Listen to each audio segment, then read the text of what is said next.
Attention home buyers and home sellers. Tomorrow is the start of the recent regulatory commission structure changes for real estate agents.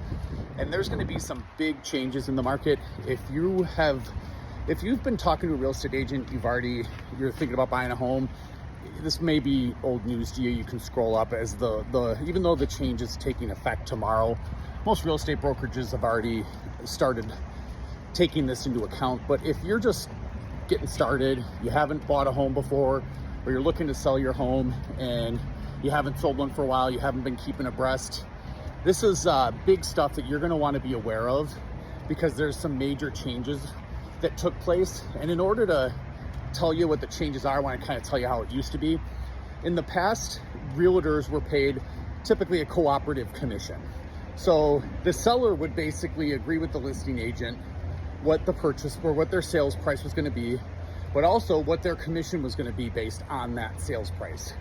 So that listing agent typically would do anywhere from 2 to 6% to sell a home is pretty standard. I'm sorry, 5 to 6%. So 5 to 6% is the standard to sell your home back before these changes. So I'm going to use 6% for argument's sake, just to keep this simple.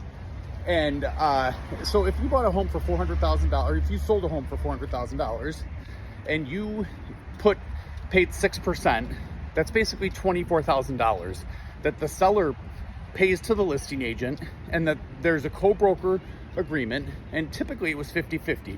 So if you're a seller's agent, you earn a 6% commission, you pay 3% to the buyer's agent in commission, and then you as the seller's agent, you take 3%.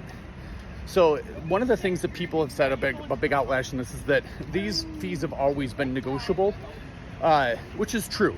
As a seller, you could have said, hey, you know what, I don't want to pay a buyer's agent, I only want to pay 3%. However, that was not the norm.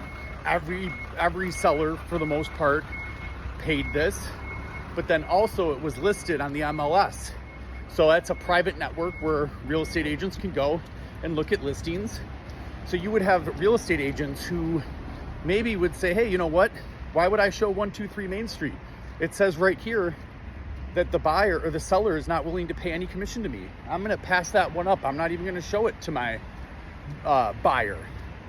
So buyers that aren't online, now most of this information is online now, but as a buyer, you're not going to, especially a first-time home buyer, you're not going to be concerned with what the real estate agent, your buyer's agent that is representing you, is being paid, because the seller's paying it, right? You're not going to go back and look and say, hey, how much is the seller paying the real estate agent? So you could find a property that's not paying anything and go tell your agent, hey, I want to look at this property. And then at that point, the agent would have to tell you, hey, I don't have a commission in this. What are we going to do? But that's not really what happened often. I mean, obviously it didn't happen because all buyers or all sellers just paid it. It was what you did. If you sold the home, you always paid the buyer's fee. So what ended up happening though is that's going away now. The seller is not required to pay the buyer's agent fee of 3%. But again, they've never been technically required. It's always been negotiable, is what they would tell you. But if you're the idea was that if you're a seller and you're not offering 3% to a buyer's agent, you're never going to sell your home. It's just going to sit on the market and sit on the market. Why? Every other seller is doing it, and as a buyer, you're told, hey, I don't have to pay that anyway. When technically, semantically, it's in the sales price. You are paying. So what's changed now is that the seller is no longer required to do that, but agents are no longer allowed to list the commission on the MLS. So if an agent goes onto this private network to buy a home, to look for a home for you, they're not going to be able to decipher which seller is paying this 3% for the buyer. They're going to have to call the listing agent. They can tell them, but ultimately they can't. They're trying to limit where an agent can cherry pick and not show homes / steer because of their commission. And also in the past, since it was always the listing agent the seller pays my commission, Mr. Buyer, you don't have to pay it. oftentimes people wouldn't sign a buyer agreement for an agent. Now, a buyer agreement is something in writing stating, hey, this is how much I'm being paid, this is how long I'm representing you for, actual terms to the service that this buyer's agent is going to provide you. What would happen is buyer agents would just take people out, get paid their commission, and that was that. They didn't have to necessarily have it in writing, because ultimately, even if you do back out of the buyer agreement, oftentimes it's more expensive to litigate anyway. They're gonna let you off, usually. So with this new system, you're gonna have to basically sign an agreement with this listing agent now that this is their fee, whether it be 1, 2, 3, whatever it may be. I would say standard's gonna be 2.5% to 3%. That's their fee up front. I shouldn't say up front, but that is the fee that you will have to pay them to work with them in one way, shape, or form. If the seller pays it, great. It's still gonna be whatever it was in that originally drafted contract, that buyer agreement that you came up with. So that being said, if the seller says, hey, I'm not paying buyer's agent commission, or it's quote negotiable, you go into a multiple offer situation, you could potentially be on the hook for that 2.5% or 3%. And if you use a $400,000 home, that's going to be up to $12,000 more that you could have to pay in the event that the seller says, no, I'm not going to pay a commission, and no, I'm not going to give you a credit, ultimately. And it's going to be very... Now, if a seller agreed up front that, hey, I'm paying 3% to the buyer, is still a cooperative agreement from inception, says, hey, I'm going to pay 6%, 3% to my buyer's agent, 3% to the seller's agent, split between the two, all good. But if the seller says, I'm not willing to say that right now, I want to do it on a case-by-case basis, which I have a feeling, nobody's talking about this, but I have a feeling this is what's going to become the norm. Sellers are going to say, why would I agree to pay 6% between two people before I'm even on the market? I would rather put it on the market. I'm paying you 3%, seller's agent. And if it sits on the market for 4 months and somebody comes along and needs a buyer, or needs me to pay their buyer's agent, then yeah. But if I just put it on the market and it's a hot market, why would I pay the buyer's agent?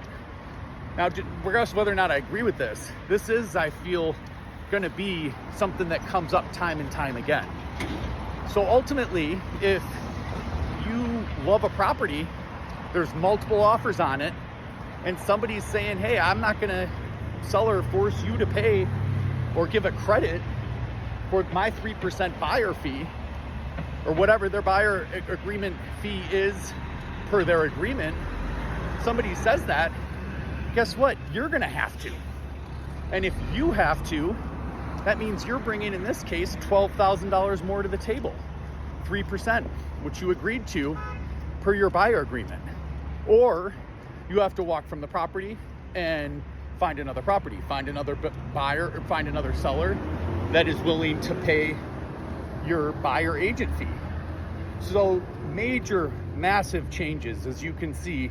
And it just really speaks to the fact that you need a professional.